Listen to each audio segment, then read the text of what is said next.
Bien, hoy vamos a hablar de el estudio de las carreteras de dos carriles, es el título que pone el manual, y nosotros le llamamos vías rurales o rutas, 1+1, con la notación vial, ¿no? Donde 1+1 es un carril en un sentido y otro carril en otro sentido, que están unidos solo por una delimitación de pintura, es decir, una señalización horizontal.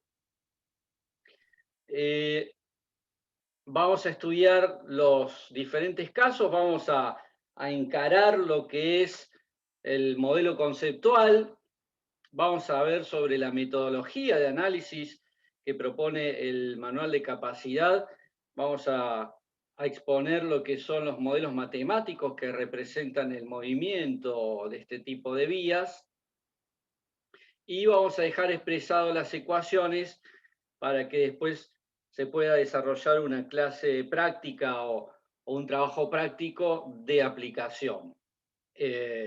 Nosotros también inclusive les vamos a dejar la bibliografía, ¿no? Por supuesto, es decir, esto se trata en el capítulo 15 del Manual de Capacidad del año 2016. En el de 2010 también es el capítulo 15. Y lo que vamos a hacer nosotros es un poco hacer una verificación de los cambios que hubo en la última versión 2016 y poner todo lo que es el desarrollo en español, por supuesto. Lo van a tener acá en la presentación y a su vez en los apuntes de la cátedra, que tengo entendido que ya están subidos, tanto esta clase como los apuntes de la cátedra. Con lo cual, bueno, vamos a dar comienzo un poco a qué es, ¿no? ¿Qué es una vía rural?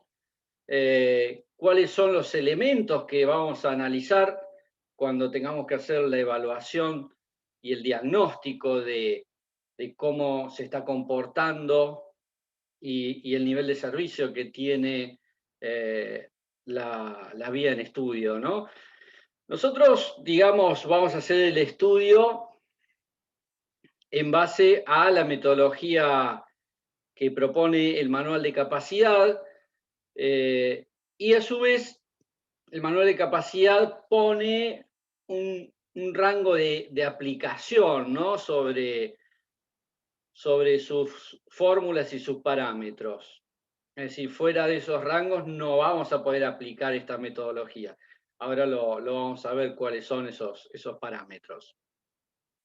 Específicamente, cuando hablamos de carreteras 1+1, es decir, las rutas interurbanas, estamos hablando de un camino que tiene un tránsito moderado. Por lo general, estamos hablando de unos 800 vehículos por sentido de circulación por hora, y lo que, digamos, en promedio, ¿no? Es decir, por supuesto que los rangos máximos para un 1+1 es un poquito más arriba, pero para que tengan una magnitud del volumen, ¿no? Es decir, se trata de vías de comunicación que unen dos ciudades que están alejadas, es decir, dos grandes ciudades, dos capitales, por ejemplo, en nuestro caso, une las provincias, une las localidades de mayor atracción por destino. Es decir, nos da la unión interestatal, interprovincial, interurbana. Mayormente el usuario es un usuario de transporte comercial, como pueden ser los camiones, y usuarios que no son conocedores, ¿no? Es decir, generalmente también las rutas turísticas están unidas por vías de este tipo. Entonces, las grandes distancias recorridas, en su gran mayoría, por usuarios que no son frecuentes. Entonces, tenemos características de estos viajes que son muy diferentes a las características que veníamos estudiando de la vía de acceso a las grandes urbes, como eran las autopistas y los multicarril. Acá tenemos caminos comerciales y caminos turísticos. Para poder enfocar el análisis de este tipo de vías, el manual hace como una categorización de diferentes posibilidades. En este caso, hace una clasificación en 3 categorías diferentes. La clase 1 es, digamos, la ruta de mayor calidad, donde se define claramente como caminos que unen ciudades, donde se estima alcanzar altas velocidades, ¿no? Y que tienen un buen confort, ¿no? Es decir, tienen un buen estado de geométrico, de ancho de carril, de estado de mantenimiento, de banquinas, y me permite desarrollar velocidad y, digamos, es netamente comercial. Es decir, hablo de comercial justamente cuando tengo que hacer transporte de cargas, ¿no? Entonces lo voy a utilizar por tránsito pesado o lo voy a utilizar con ómnibus de larga distancia o vehículos de pasajeros que están uniendo grandes travesías. En cambio, la clase 2, es decir, una segunda categoría de camino, es aquel camino que hace la conexión entre las rutas principales, es decir, estos caminos secundarios que de alguna manera tienen menor velocidad, o tienen una atracción turística, o son de acceso a algún lugar, entonces estoy teniendo un tránsito más local, es decir, no es el pasante, y de alguna manera de una calidad inferior. Es decir, acá no se espera desarrollar velocidades ni tampoco que sean caminos netamente comerciales. Y por último, la clase 3 es la carretera que tiene una gran, vamos a decir,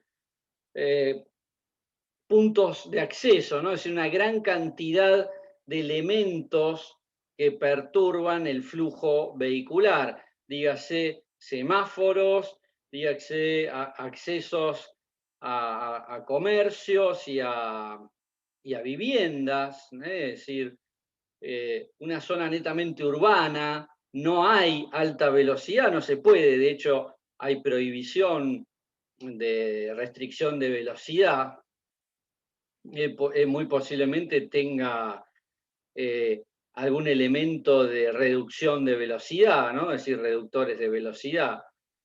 Y de alguna manera es una vía 1+1, pero prácticamente se comporta como una zona urbana. Entonces, lo que hace el manual es separar en 3 categorías, y estas 3 categorías las va a estudiar de forma diferente. Entonces, para poder hacer el análisis de lo que, digamos, vamos a hacer nosotros como estudio, vamos a tener que primeramente identificar la tipología o la clase de, digamos, de ruta que estamos estudiando. Es muy posible que una misma ruta, una misma vía rural, tenga diferentes clases en su recorrido. Es decir, nosotros vamos a hacer una segmentación en todo el recorrido de la ruta Y una misma ruta va a tener clase 1, clase 2 y clase 3. Mayormente clase 1 y clase 3. Clase 2 va a estar en las rutas que ingresan a esta ruta principal clase 1. Entonces vamos a tener segmentos de diferente comportamiento, y estos segmentos de diferente comportamiento los vamos a tener que estudiar de manera diferente. Lo que vamos a ver ahora en esta clase es la metodología de análisis para cada una de estas categorías o de estas clases de vía rural. Algunos ejemplos de lo que es una vía clase 1, lo que es una vía clase 2 y lo que es una vía clase 3. Mayormente, digamos, en la clase 1, al ser distancias importantes y de bajo volumen, por eso que se desarrolla a mayor velocidad, tienen una posibilidad de poder hacer sobrepaso mucho más fuerte que en la clase 2, ¿no? Es decir, ¿qué es el concepto que se agrega en este tipo de vías? Diferente a lo que veníamos viendo anteriormente sobre autopistas y sobre multicarril. En este tipo de vías, el análisis es diferente porque tenemos un solo carril de circulación que, para poder hacer un sobrepaso al vehículo que está adelante y va a una velocidad menor a la velocidad deseada del conductor que está detrás, tiene que hacer el sobrepaso utilizando el carril contrario, el carril de dirección opuesta. Entonces, ese uso del carril de dirección opuesta hace que, de alguna manera, tenga que haber una posibilidad, un espacio o un gap, como lo quieran llamar, para poder hacer la maniobra de sobrepaso. Más adelante, en el cuatrimestre, van a ver, en el siguiente cuatrimestre, cómo se calcula la distancia de sobrepaso, ¿no? Pero la distancia de sobrepaso es una distancia y es un espacio en tiempo en el cual el conductor que va a hacer el sobrepaso toma la decisión de hacer el sobrepaso al vehículo delantero, haciendo un cálculo de la distancia del vehículo que viene en dirección opuesta y la velocidad de su vehículo. Es decir, ese cálculo lo hace en un instante, toma la acción de invadir el carril contrario, hace el sobrepaso y vuelve a su carril direccional. Esa maniobra es diferente para cada conductor. Es decir, algunos conductores toman decisiones de una manera y otros de otra. Entonces, muchas veces se producen filas, es lo que se llama viajar en pelotón, filas de 3, 4, 5 vehículos que algunos pueden ser que no estén utilizando el espacio de sobrepaso, otro puede ser que esté impedido por razones de visibilidad, por eso que existen doble línea amarilla que está indicando que ahí está prohibido hacer el sobrepaso, porque justamente no hay una visibilidad o para el vehículo de dirección contraria o para nuestra visibilidad de ver si se acerca o no un vehículo de dirección contraria. Entonces, muchas veces no se puede hacer el sobrepaso porque está prohibido por las condiciones geométricas. Y otras veces no se puede hacer el sobrepaso porque la gran cantidad de vehículos que vienen en dirección opuesta no me permiten hacer esa maniobra. Es decir, cuando los volúmenes de la vía de sentido contrario aumentan, reducen las posibilidades de sobrepaso. ¿Eso qué genera? Genera mayor demora en el viaje, porque vamos a tener que ir a una velocidad que es la que marca el vehículo más lento. Por ejemplo, un camión que viene cargado con 25 toneladas y que no puede desarrollar una velocidad mayor a 70, 80 kilómetros por hora. Con lo cual, todo el pelotón que está detrás se va a manejar a esa velocidad, pudiendo quizás ese vehículo que está detrás tener una velocidad de 100 o 110. Entonces, el concepto de análisis de una vía rural tiene que ver con los volúmenes de ambos sentidos de circulación, la geometría, es decir, la posibilidad de hacer maniobras de sobrepaso y de los conductores y tipo de vehículos. Eso es un poco lo que introdujo a partir de investigaciones desde muchos años los modelos matemáticos que vamos a presentar en esta clase. Entonces, ahí tienen lo que es las diferentes clases. Algunos ejemplos más que ustedes van a poder ver al momento de hacer el repaso de este tema. Vamos a introducirnos un poco en el análisis de las vías de dos carriles, ¿no? Es decir, como les decía, las condiciones de operación son diferentes a lo que veníamos estudiando y vamos a tener en cuenta, para poder diagnosticar el estado de este tipo de vías, tres parámetros principales. Es decir, por un lado, la velocidad media de viaje. Esta velocidad media de viaje es una velocidad en la cual tenemos el promedio durante todo el recorrido. Es diferente a las velocidades instantáneas que estábamos calculando, por ejemplo, en una rama, que lo que estudiábamos era la velocidad puntual en ese sector. Acá lo que necesitamos es la velocidad de todo el viaje que quizás dure 2 horas o 3 horas. Es decir, ese promedio de velocidad. Vamos a calcular la demora.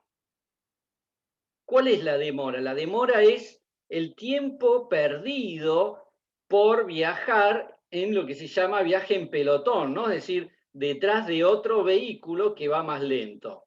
Es decir, ¿cuáles son las situaciones? Un viaje en una ruta que tenemos, digamos, una distancia y lo podemos hacer en 45 minutos o 1 hora, es muy posible que lo terminemos haciendo en 2 horas.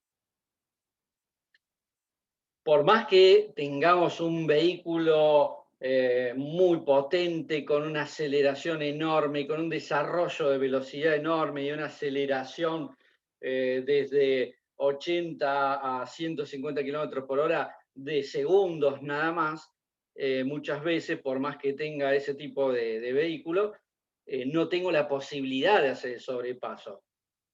Es decir, porque tengo restringido la posibilidad de sobrepaso por geometría. Es decir, si lo hago, estoy poniendo en riesgo la vida del conductor y de los ocupantes, ¿no? Entonces, ahí hay un elemento que empieza a traccionar, que es el aumento de accidentes en este tipo de vías, ¿no? Entonces, la demora es el cálculo que se hace de perder, o sea, cuánto más tiempo de viaje se debe hacer por las condiciones de la vía. Es un cálculo que vamos a hacer.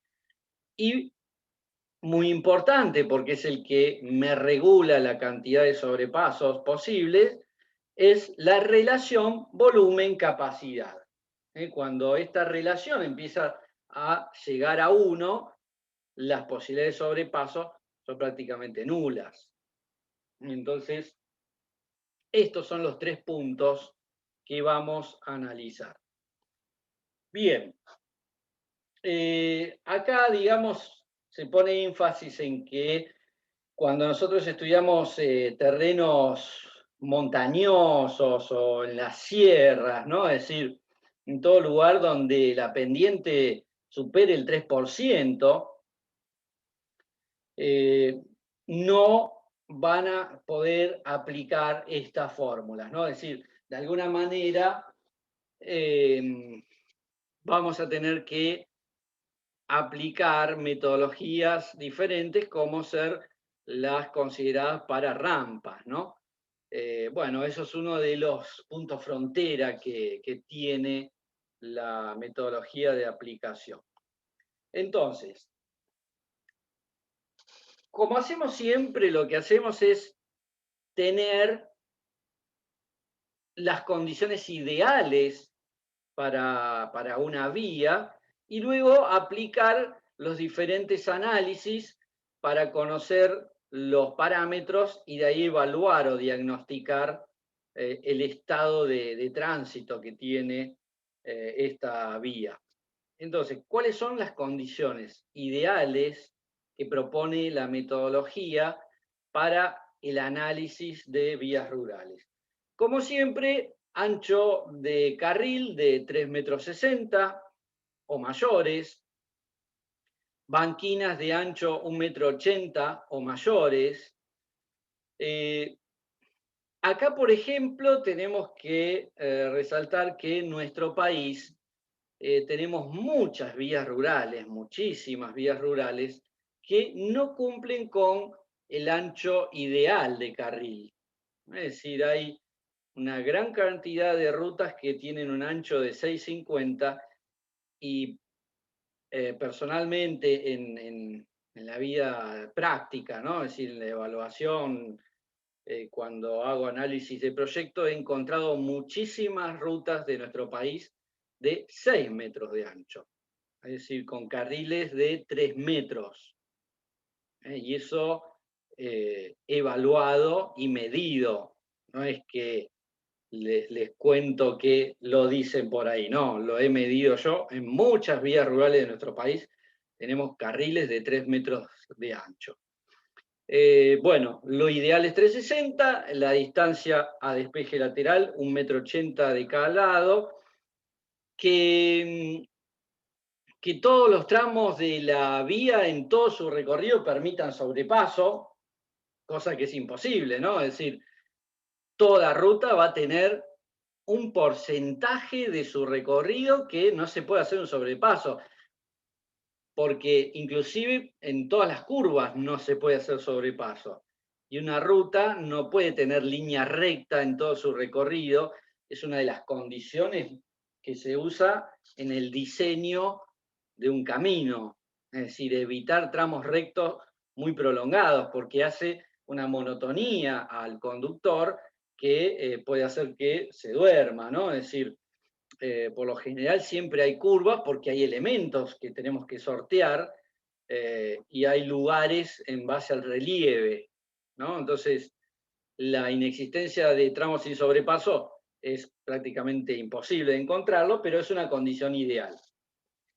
Que los vehículos sean todos vehículos ligeros también es una condición ideal, por supuesto, ¿no? Es decir, estos son caminos comerciales donde hay una gran cantidad de vehículos pesados, rutas como las que unen el Mercosur o la que unen los corredores, digamos, de cosecha, tienen más de 30% de vehículos pesados.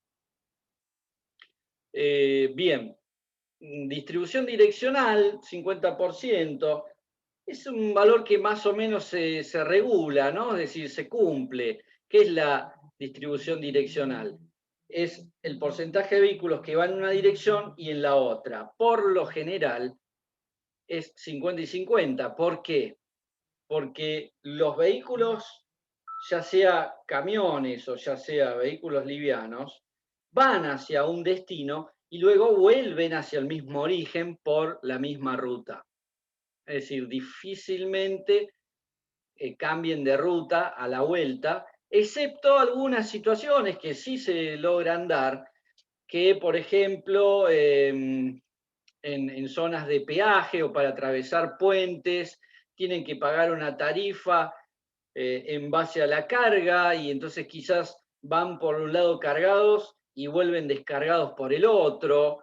Es decir, hay algunas situaciones donde se produce una diferencia de, de direccionalidad, hablando aproximadamente de 55-45, ¿no? Es decir, no es una diferencia muy notoria.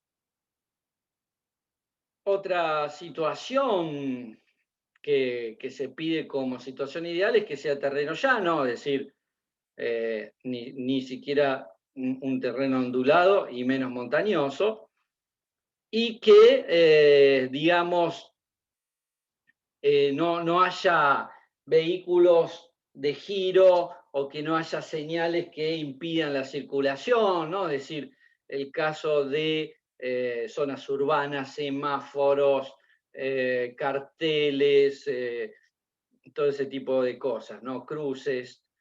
Bien, si fuera estas condiciones ideales, es decir, muy difícil de encontrar, la capacidad sería de unos 1.700 vehículos por hora por carril. Siempre hablando de vehículos ligeros. 3.200 vehículos en ambos lados. Esto es muy por el tema del sobrepaso, ¿no? Entonces, esto serían las condiciones ideales. Es decir, 1.700 vehículos por hora en una ruta ya sería una relación volumen-capacidad, es decir, si la demanda llega a 1.700 vehículos por hora, ya estaríamos en una relación volumen-capacidad cercana a 1, y sería correcto ya salirse de este esquema de ruta 1+1 y pasar a un 2+2, es decir, 2 carriles por sentido separados por un cantero central o por un divisor. Es decir, hoy por hoy la tendencia de nuestro país en materia de desarrollo vial es transformar las rutas interprovinciales que unen, digamos, las clase 1, vamos a decir, transformarlas a autovías o multicarril de 2 carriles, es decir, lo que conocemos como 2+2. Aquellas rutas que tengan volúmenes bajos, bueno, todavía permite grandes desarrollos de velocidad, no hay pérdida ni demora, entonces esas vías todavía son solventes para el transporte de cargas y pasajeros. Este es un poco el desarrollo de lo que son las curvas, ¿no? Tenemos más o menos un tope de 1.600, 1.700 vehículos por hora, y esto es un poco cómo es la caída de la velocidad y el porcentaje de tiempo perdido de los pasajeros. Esto es a partir de investigaciones. Vamos a ver ahora puntualmente cómo son las ecuaciones de predicción, las ecuaciones de modelización para estos elementos. Comenzamos un poco con qué necesitamos, ¿no? Es decir, un poco la receta de lo que vamos a necesitar para poder hacer este análisis. Es decir, por lo general vamos a necesitar datos geométricos. Los datos geométricos más importantes son los datos geométricos de ancho de carril, de distancia de banquinas, pero también anchos digamos, datos geométricos de porcentajes de sobrepaso, es decir, todo lo que es la señalización. Vamos a tener datos de velocidad, velocidad de flujo libre, velocidad de tiempo de viaje. Para el estudio de velocidades podemos hacer algunos estudios en campo, es decir, hay una necesidad de hacer estudio de campo siempre que se cumpla un volumen de vehículos no muy alto, ¿no? Pero hay varias metodologías que se proponen en los manuales de estudio de tránsito. La más conocida, por ejemplo, es el estudio de tiempo de recorrido, de velocidad de recorrido, con el método del vehículo flotante. Es hacer recorridos con un vehículo. Por lo general necesitamos un vehículo de las características del que estamos estudiando, ¿no? Un vehículo ligero, que hace varios recorridos a, digamos, una velocidad de cómo se mueve el flujo en general, ¿no? Es decir, no es que es un auto que va a la máxima velocidad que puede, ni tampoco es un auto que va a 20 kilómetros por hora. Va a la velocidad que va el resto de los vehículos. Y va cronometrando el tiempo y midiendo la distancia y tomando velocidades de recorrido, que también se puede hacer incorporando un GPS de los comunes de vehículo en el auto, me va a dar la velocidad media de recorrido. Hay otros estudios conocidos, también planteados en toda la bibliografía de estudio de velocidades. Por ejemplo, para hacer estudios de vehículos pesados, se utiliza el método de chapa patente. Es decir, se ubican en distancias donde no haya ni área de servicios intermedias o que no haya desvíos. Un operador se pone en un punto, el otro operador se pone en la otra punta de ese segmento, y lo que va haciendo es tomando el número de la placa, el número de la patente. A veces se toma tres letras y dos números, ¿no? Es decir, lo que mejor se pueda tomar la chapa, y se va anotando el horario en que se registró la chapa patente. Lo mismo hace el operador que está en el otro extremo. Entonces, toda la información de planilla se pasa a una base de datos y después se correlaciona. A veces no se encuentra el vehículo porque el operador no puede tomar todas las chapas patentes que pasan por ese punto. Va a tomar las que pueda físicamente. Hay métodos abreviados que permiten tomar mucho más rápido. Por ejemplo, cámaras lectoras de chapa patente.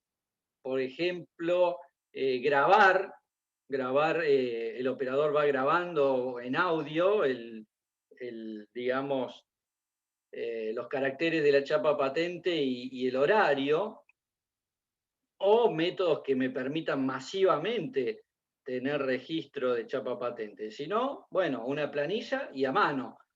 Pero lo que voy a hacer es las dos bases de datos, unirlas y determinar, encontrar la misma chapa patente que pasó por ambos lugares, a qué hora pasó por un lado, a qué hora pasó por el otro, la distancia la conozco y de ahí saco la velocidad media de recorrido. Es decir, ese es otro método, es el método de chapa patente, para poder estudiar velocidades de recorrido. Es decir, todos temas que vamos a necesitar, ¿no? De lo que me menciona esta tabla al momento de hacer los análisis. Por supuesto, vamos a necesitar hacer conteos volumétricos, vamos a necesitar hacer correcciones, es decir, estos conteos tienen que tener clasificación vehicular por tipo de vehículo. Entonces, acá está todo lo necesario para realizar el estudio. Acá tienen la misma placa puesto en castellano, ¿no? Es decir, los principales puntos, es decir, el checklist de los datos requeridos, Es decir, como les decía, datos geométricos, datos del volumen de la demanda, qué es lo que necesito para poder realizar los cálculos. Es decir, también vamos a necesitar factor de hora de punta, por supuesto la clasificación, el porcentaje de vehículos pesados. En la geometría vamos a necesitar las pendientes del terreno, vamos a necesitar el tema de las longitudes de sobrepaso. Toda esta información me va a ser de utilidad para poder determinar el diagnóstico de cómo está la vía que estamos analizando. Por supuesto que cada análisis se hace por separado, para cada tipo de vía. Para las clase 1 vamos a tener en cuenta la velocidad media de recorrido y el porcentaje de tiempo perdido por viajar en pelotón. Para eso vamos a tener un rango de nivel de servicio en base a esos dos parámetros, ¿no? Es decir, a la velocidad media de viaje, la media de recorrido, y al porcentaje de demora por no poder hacer el sobrepaso. Y por el lado de la clase 2, que era una vía donde no espero altas velocidades, quizás sea un camino turístico, que estoy haciendo un paseo, estoy haciendo una circulación para apreciar el paisaje, posiblemente también haya ciclistas que estén en esa vía. Es decir, es un desarrollo diferente donde no tiene en cuenta la velocidad. Entonces, en ese caso, sí necesito saber las demoras que me ocurren por no poder hacer el sobrepaso.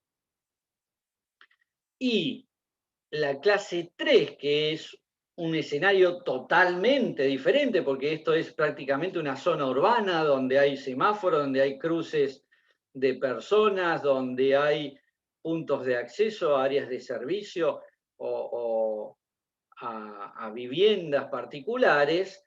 Ahí yo lo que voy a determinar es la velocidad de flujo libre, la pérdida de velocidad de flujo libre debido a las cuestiones que se interrelacionan en esa clase. Entonces, eso es lo que para cada caso tenemos que analizar. Algunos elementos, bueno, la direccionalidad la vamos a analizar, digamos, en ambos sentidos, es decir, muchas veces las fórmulas de aplicación las tenemos que hacer primero en el sentido que estamos analizando en una dirección y después vamos a hacer en el sentido contrario. Es decir, muchas veces lo que vamos a tener que desdoblar el segmento es qué pasa con la velocidad media de viaje en este sentido y qué pasa en el sentido opuesto. Es decir, eso también lo vamos a tener que detectar. Velocidades va a ser la velocidad media de viaje en las condiciones, vamos a decir, prevalecientes de nuestro análisis y cómo esa velocidad va referida a la velocidad de flujo libre.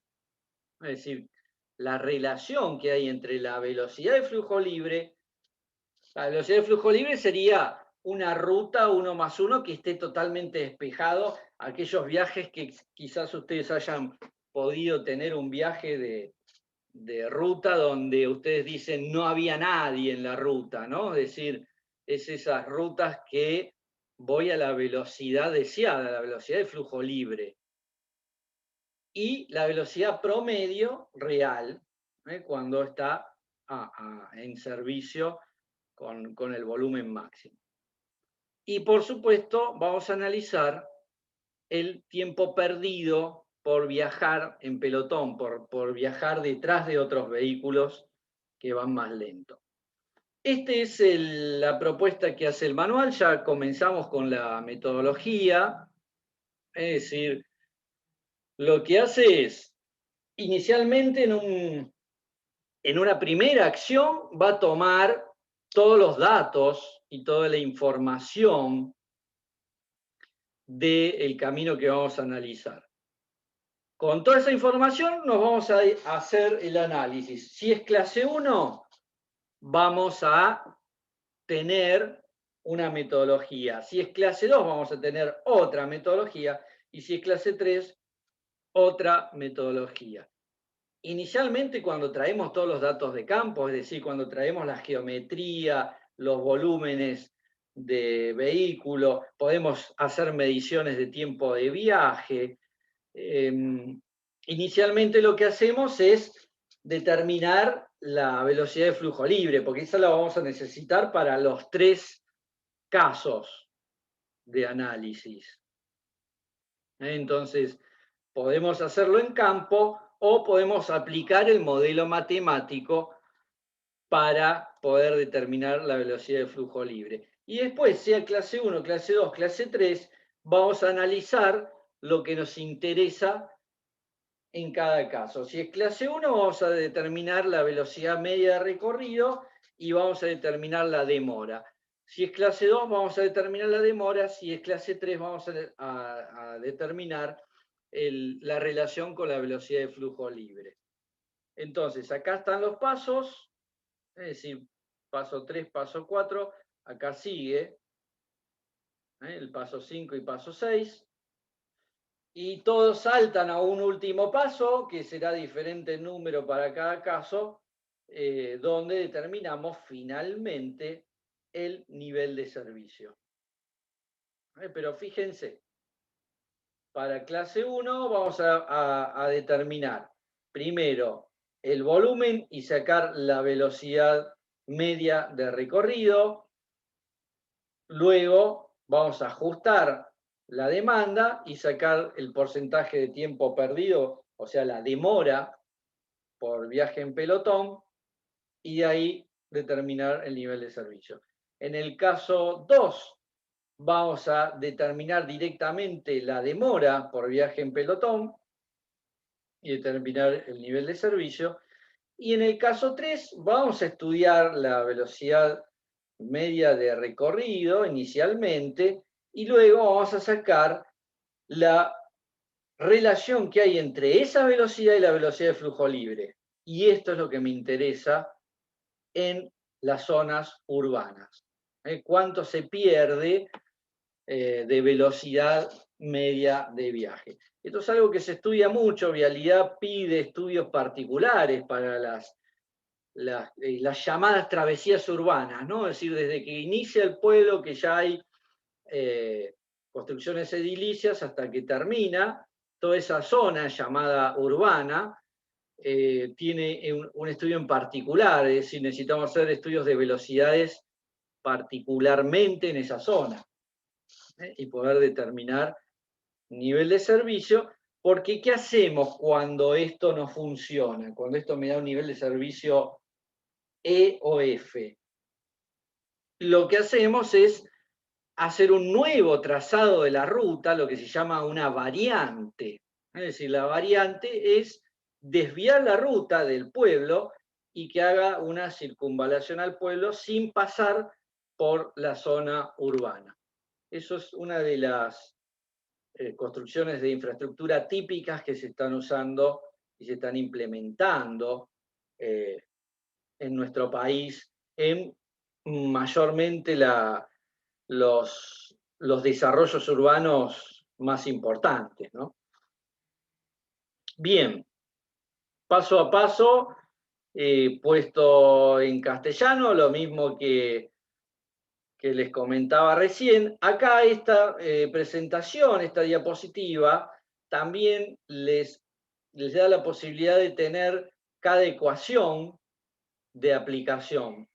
Es decir, velocidad de flujo libre, ecuación 15.1 y 15.4.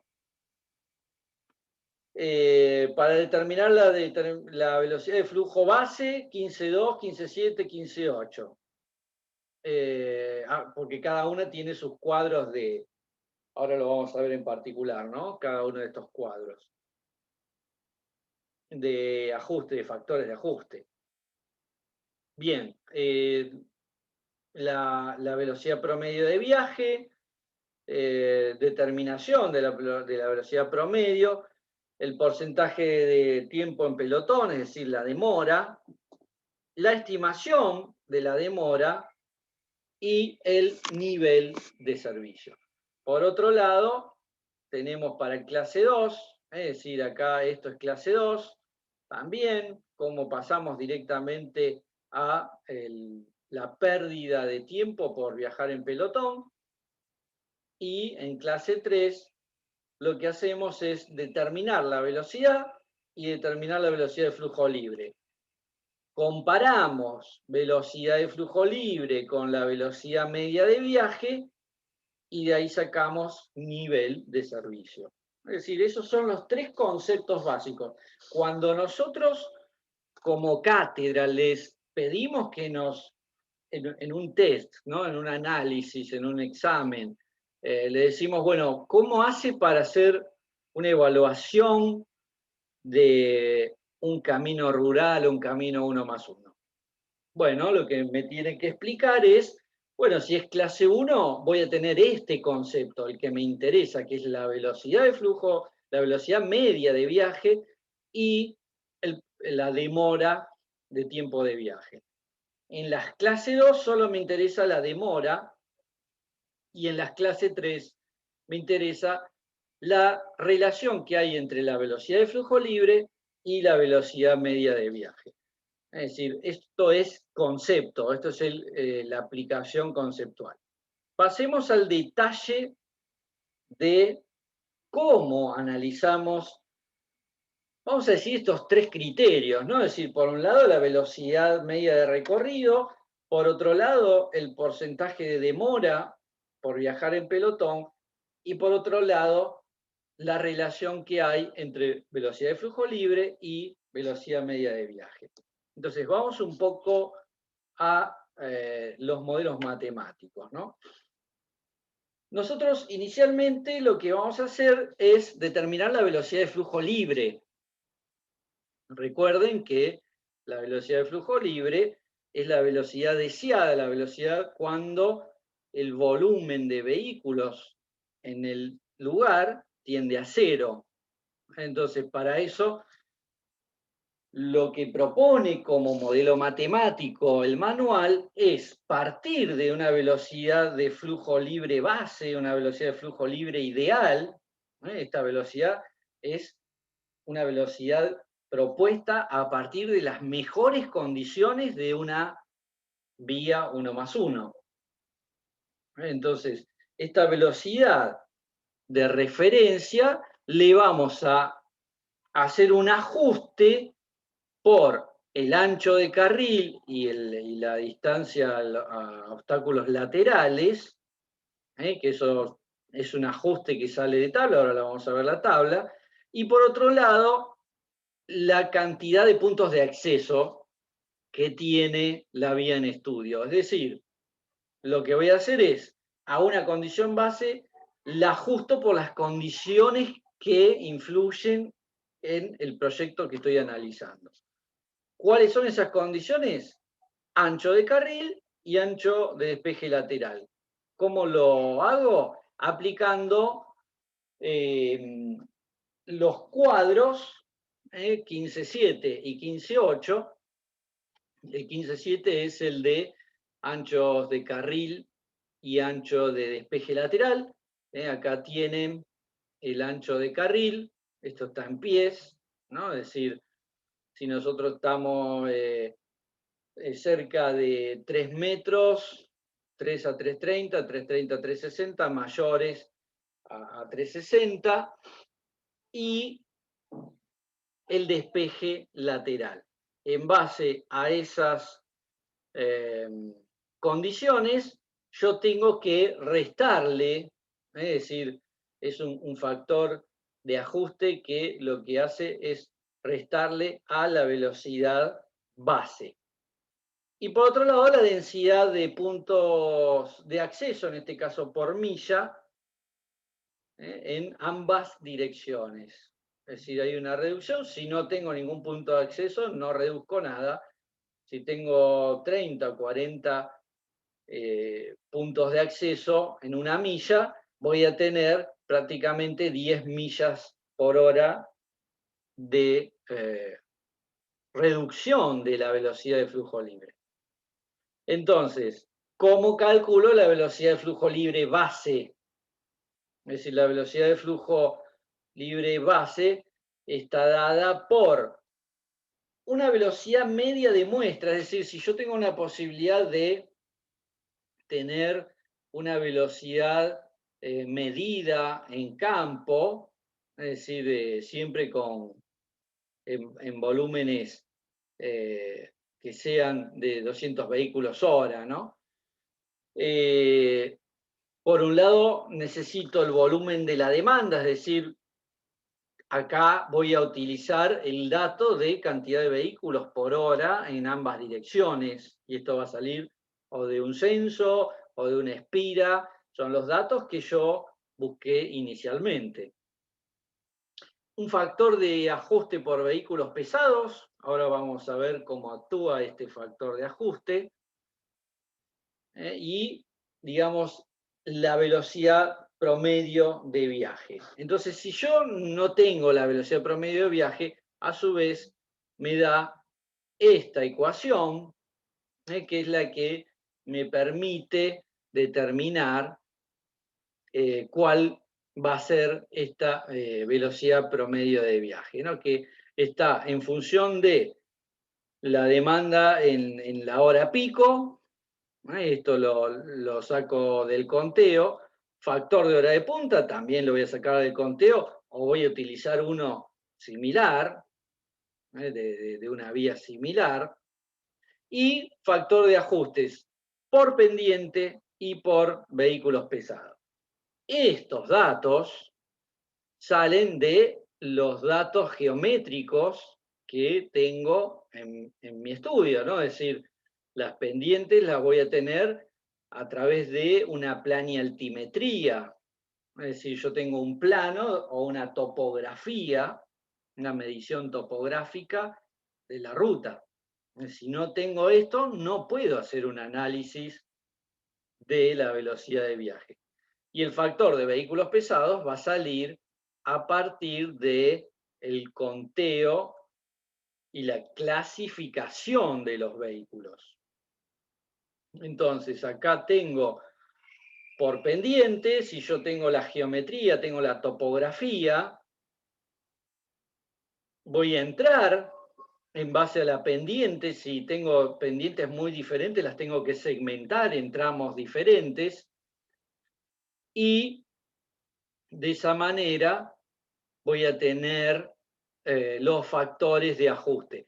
Si la pendiente, digamos, no es mayor al 3%, es decir, que no uso esta tabla que va hasta el 6%, entonces en terreno llano no hay ajuste, y en terrenos ondulados hay propuesto un factor de ajuste.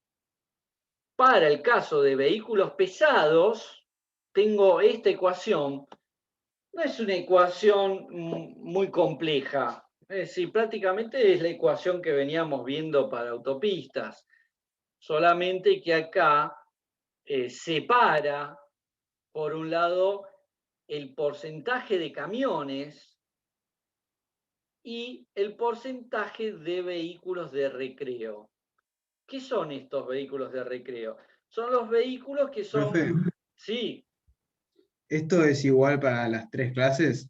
O sea, todo igual para la clase uno, 2 y 3. en este caso lo que estamos sacando es la velocidad, para no perdernos, ¿no? La velocidad de flujo libre. Entonces la velocidad de flujo libre sí es para todo. Porque la velocidad de flujo libre la voy a necesitar en todos los casos. Lo que todavía no pasamos a las diferentes clases. Esto es como el punto de partida. Entonces, para volver a hacer el hilo de lo que estoy hablando, ¿no? Es decir, para determinar la velocidad de flujo libre necesito velocidad de flujo libre base y dos correctores que ya los hicimos, que es ancho de carril y puntos de acceso. Ahora estábamos con la velocidad de flujo libre base, que esta velocidad de flujo libre base o velocidad medida va en función de la velocidad media de una muestra. Entonces, para eso, si necesitábamos calcular la velocidad media sin hacer digamos, un estudio en campo con el vehículo flotante, con el chapa patente o lo que quieran, aplicamos este modelo matemático donde lo que yo necesito es corregir primero el volumen, es decir, pasarlo a vehículo equivalente ligero. Lo que estamos haciendo en esta ecuación es pasar el volumen de conteo a volumen equivalente ligero. ¿Cómo lo hacemos? Al volumen de conteo lo dividimos por factor de hora de punta, factor de pendiente y factor de vehículo pesado. El factor de vehículo pesado, el de pendiente sale de tabla y el de vehículo pesado también de alguna manera va a salir de tabla porque lo que necesito es este factor equivalente de vehículo pesado y este factor equivalente de vehículos de recreo. ¿Quiénes son estos vehículos de recreo? Para que ustedes lo sepan. Son los vehículos que están de modo recreacional, ¿no? Es decir, un auto o una camioneta que está remolcando una casa rodante, que está remolcando un carro con un cuatriciclo o con un bote, o que está remolcando un carro que tiene adentro cañas de pescar, no lo sé, pero es un elemento que está llevando un auto particular. Esos son los vehículos de recreo. Entonces, en base a eso y a los conteos que clasificaron, voy a las tablas donde encuentro el vehículo pesado y el vehículo de recreo. Y estos son los equivalentes. Es decir, en el caso de justamente el flujo vehicular para terreno llano y para terreno ondulado, los equivalentes. ¿Por qué? Porque en terreno ondulado los camiones empiezan a comportarse más lentos. Entonces es como que equivalen o se hacen como si fuera, en vez de 2 vehículos ligeros, pasa a ser 3 vehículos ligeros cuando los pesados están en un terreno ondulado, ¿no? Bien. Entonces, lo que vamos a ver es para el caso de rampas, en este caso ascendente, es decir, en subida, como es digamos, el factor equivalente en una rampa. Y esto es en bajada, es decir, porque es diferente cómo se comporta un vehículo pesado cuando está subiendo como un vehículo pesado cuando está bajando. Entonces, todos esos elementos que vamos a utilizar los ponemos en esta tabla. No se asusten con esta tabla. Esta tabla les está dando directamente el porcentaje, digamos, que está operando en velocidad lenta respecto al total, digamos, de vehículos pesados, y lo mismo con los vehículos que están transitando de recreo. Entonces, cada uno de estos sale de las tablas anteriores. Entonces, yo lo que hago es tener la información que sale de esta tabla de acá, de esta tabla, o sea, todas las tablas anteriores me van a dar estas situaciones. El resto sale de mi conteo. Es decir, no tengo otro dato que necesite. Tengo el volumen clasificado por un lado y las tablas con factores de equivalencia por el otro. Entonces, de esa manera puedo determinar la incidencia que tiene de vehículos, tanto en este caso de RAM, esto es provocado por las pendientes, ¿no? Es decir, en terrenos ondulados.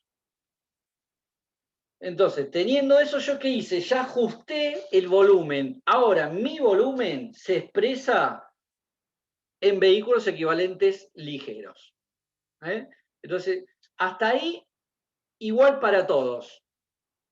¿Por qué? Porque yo determiné la velocidad de flujo libre y el volumen de la demanda expresado en vehículos equivalentes ligeros. Estoy listo para empezar con la clase 1, la clasificación 2 y la clasificación 3. Entonces, ¿qué necesito para la clase 1? Necesito la velocidad media de viaje. Como les decía, la velocidad media de viaje la puedo medir en campo y me ahorraría este paso.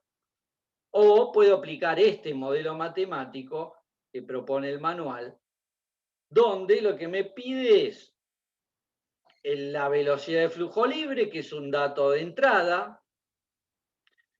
Me pide el volumen de demanda en la dirección de análisis. Recuerden que esto lo voy a estudiar hacia un lado y hacia el otro. Entonces, el volumen de vehículos en la dirección que estoy estudiando, el volumen de vehículos en la dirección contraria, es decir, yo tengo que separar los conteos en ambas direcciones, y un factor de ajuste que lo que me da algo muy importante en la determinación de la velocidad media, que es el porcentaje de prohibiciones de sobrepaso.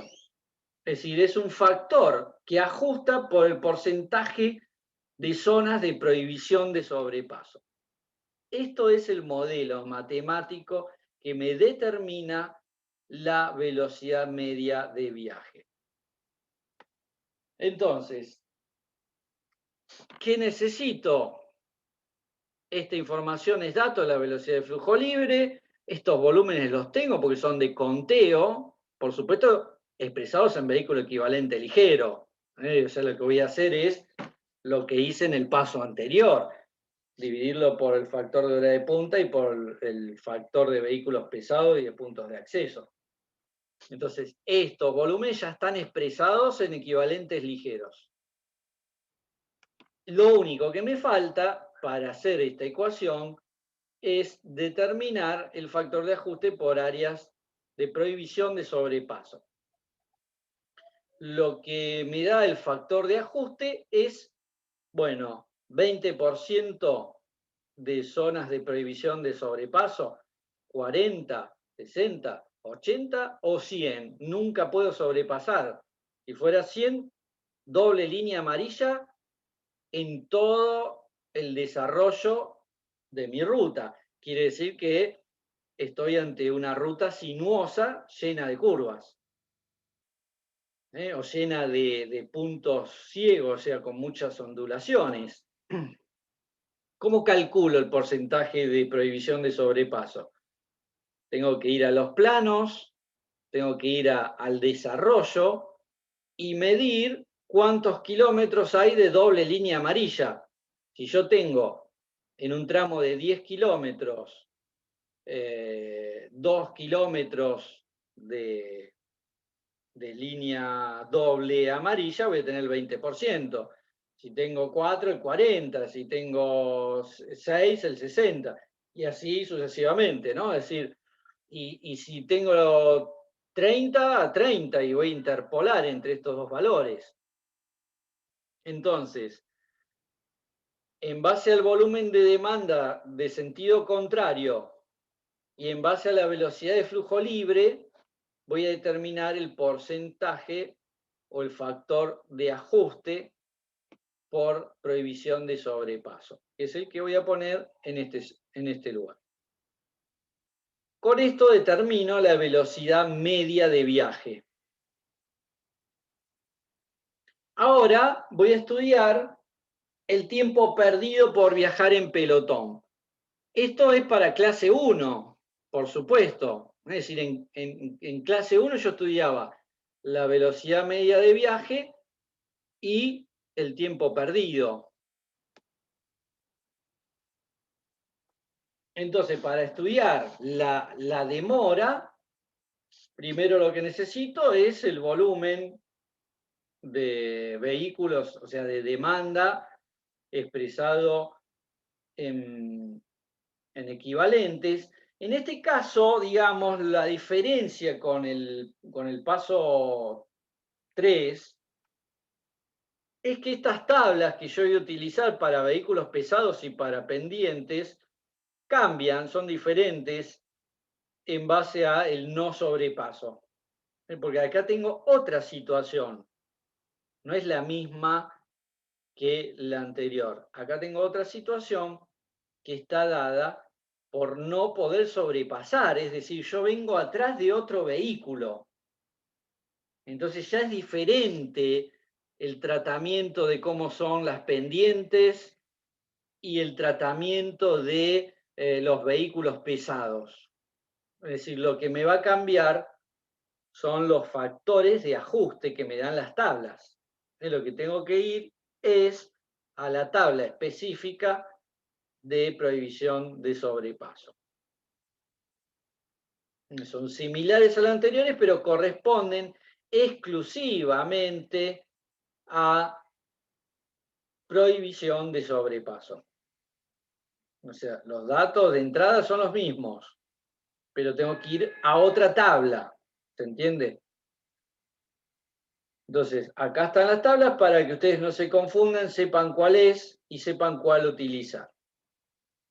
Entonces, finalmente, el cálculo de la demora por viajar en pelotón va a estar dado por una demora básica que ahora vamos a ver que sale de una ecuación, un factor de ajuste por el tema de las zonas de sobrepaso y los volúmenes, es decir, el flujo de la demanda en el sentido que estoy analizando y en el sentido opuesto. Es decir, todos estos volúmenes son los que hallé en el paso anterior, ¿no? Es decir, el volumen dado por esta situación, la de no sobrepaso. Entonces, todo esto lo acabo de calcular recién. Me falta ir a las tablas para calcular estos elementos. El primero, que es la demora base, digamos, es una ecuación logarítmica. ¿Por qué? Porque este modelo matemático fue desarrollado y ha sido expuesto acá en el año 2016, después de investigaciones y después de avalarlo con múltiples investigaciones desde los años 60, ¿no? Es un modelo matemático que tiene una función logarítmica que tiene, digamos, como elemento de importancia el volumen de demanda en sentido contrario. Es lógico porque justamente es el tema del sobrepaso. Entonces, en base a cuanto mayor es el volumen de sentido contrario, tiene coeficientes que inciden sobre la velocidad de flujo libre en forma diferente. Entonces, todo esto sale de un modelo matemático a partir de investigaciones que vienen haciéndose de años para diferentes rutas. Entonces, lo que vamos a obtener acá, ni más ni menos, es una velocidad, en este caso en millas por hora. Si tuviéramos la tabla en kilómetros por hora, lo tendríamos en kilómetros por hora. Pero entonces, ya puedo tener esta velocidad. Estos volúmenes los obtuve por conteo y los llevé a equivalente ligero. Solo me falta este factor, que este factor está en la tabla de ajuste, y la tabla de ajuste me está dando como entrada el volumen total, en ambos sentidos de circulación, y el porcentaje de zonas de no sobrepaso. En base a eso y en base a cómo es la distribución direccional, ¿se acuerdan que era un dato que necesitábamos? Si es 50 y 50, por ejemplo, que en la mayoría de los casos, voy a obtener este factor. Este factor va a estar dado en función de la determinación de demora por viajar en pelotón. Y de alguna manera es lo que necesitamos determinar para cerrar nuestra ecuación. Es decir, ya tenemos esto, ya tenemos esto, ya tenemos los volúmenes, podemos calcular la demora. Llegamos acá. Y por último, ¿cómo hacemos el porcentaje entre la velocidad media de viaje y la velocidad de flujo libre?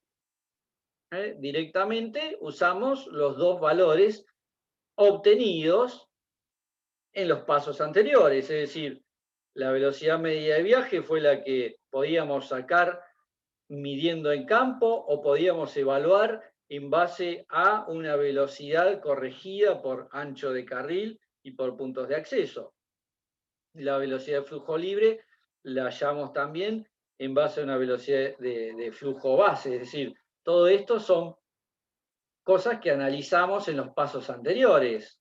Es decir, uno lo hicimos al principio de todo, esta es la velocidad de flujo libre, y esta es la velocidad media de viaje.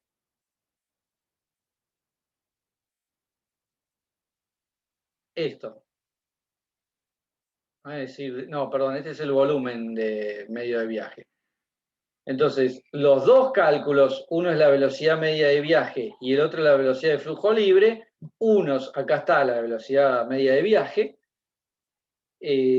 Uno sobre otro me da los porcentajes. Entonces, ya tenemos todos los parámetros. Ahora, ¿qué hacemos? Vamos a cada una de las clases de ruta que estamos analizando. Esperen que me quedé acá atrás. Ya llego.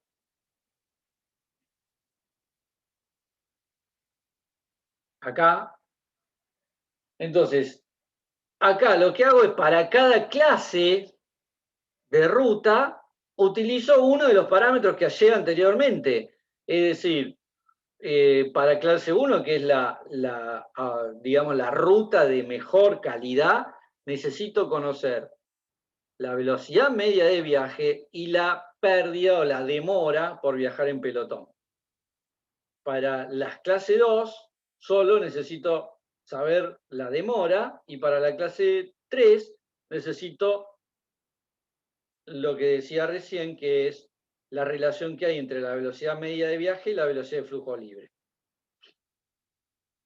Con eso puedo obtener el nivel de servicio. Es decir, en este caso, el más bajo de ambos va a ser el que delimite el nivel de servicio para la clase 1, es decir, la velocidad media de viaje, en este caso en millas por hora. Si está arriba de 55, es nivel de servicio A. Ahora, ¿cuánto tiempo perdí? ¿Cuánta demora en porcentaje sobre el tiempo de viaje perdí? Menos que el 35%, nivel de servicio A. Es decir, para una vía rural donde tiene muy bajo tránsito, donde puedo desarrollar velocidades similares a la deseada y donde no tengo pérdida o demora, voy a tener un nivel de servicio A. Ahora, fíjense, en velocidades que van en las 40 millas por hora, estamos hablando de 60 kilómetros por hora, y donde el 80% del viaje, o sea, demoré 80% más del viaje, esto es un nivel de servicio E. Y tenemos muchas rutas en nuestro país en este nivel de servicio. Es decir, donde por más que vayamos con un vehículo potente de alta gama, no podamos viajar a más de 60 kilómetros por hora, porque hay un camión que va adelante, que va a 60, porque es la velocidad máxima que puede desarrollar con su motor y con su carga, y donde haya tantos vehículos de sentido contrario que no me permita sobrepasar. Eso es un nivel de servicio E. Es decir, el F no lo podemos aplicar porque no tendría validez las ecuaciones, ¿no? O sea, todo lo que supere estas condiciones.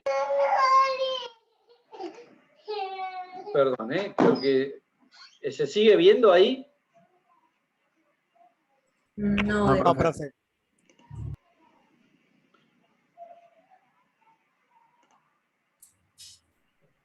No, todavía no se ve.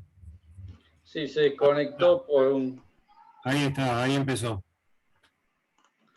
Bien, estábamos acá.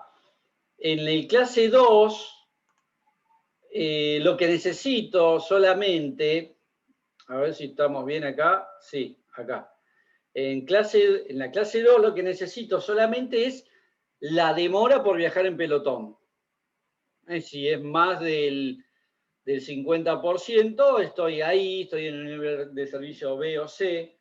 Ya más del 80, 85, estamos en el máximo permitido para este tipo de vías, que es la clase 2, ¿no? Bien, y después para la clase 3, acá quedó mal en la diapositiva, para la clase 3 lo que tenemos es la relación que hay entre la velocidad media de viaje y la velocidad de flujo libre. Cuando estamos cercanos a la velocidad de flujo libre es un nivel de servicio A. A ver, estamos analizando una zona urbana. Si por la zona urbana yo puedo pasar a una velocidad donde nada me detiene, bueno, será un nivel de servicio A. Ahora, si yo paso a una velocidad que es prácticamente la mitad de velocidad de la velocidad deseada, entonces ahí ya es un bajo nivel de servicio, es decir, estamos con una baja calidad y va a requerir tomar algunas acciones. ¿Cuáles son esas acciones por lo general en puntos geométricos? Construir calles colectoras para evitar el tránsito local, construir pasarelas peatonales para el cruce de personas, señalizar bastante y simplificar todo en puntos, digamos, disminuir la cantidad de accesos, ¿no? Los puntos de acceso y concentrarlos directamente en un solo punto. Hacer algunos medios de circulación, rotondas o cruzos. Ese tipo de cosas son los que requiere un análisis de clase 3. Bien, entonces, los niveles de servicio se describen acá, son niveles de servicio de alguna manera que típicamente lo venimos desarrollando, ¿no? Es decir, mayor calidad de servicio es el nivel de servicio A, que se acerca al nivel de flujo libre, es decir, a la velocidad de flujo libre, y de ahí para abajo van cayendo en calidad, ¿no? Un poco con la descripción ustedes pueden tener una mejor noción de de lo que es cada nivel de servicio. Pero fíjense que ya el último nivel de servicio es donde los tiempos perdidos por viajar en pelotón superan el 80%. Entonces ya cuando estamos a esos niveles es cuando se hace imperante y necesario transformar una vía 1+1 a un 2+2. Esos son los momentos donde empieza a surgir la necesidad y se empieza a agotar la posibilidad de utilizar una vía 1+1, ¿no? Bien, finalmente, como último paso, tenemos que determinar la relación volumen-capacidad. Vamos a decir, como empezamos al principio, ¿no? Es decir, la capacidad en condiciones normales es de 1.700 vehículos por carril por hora. En este caso es un solo carril, o sea que es vehículos por hora. Recuerden que la autopista tenía 2.200. Bueno, 1.700 es lo que puede dar una vía rural. Y lo que vamos a hacer nosotros es tener el volumen, y ese volumen afectarlo por las pendientes y por el factor de vehículos pesados, ¿no? Es decir, eso ya lo hicimos en uno de los pasos, ¿no? Es decir, tener nuestro volumen en vehículo equivalente ligero para poder compararlo con estos 1.700 que son vehículos equivalentes ligeros, para poder hacer una relación con las mismas unidades.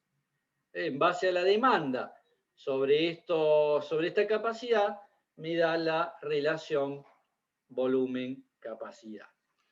Así que bien, terminamos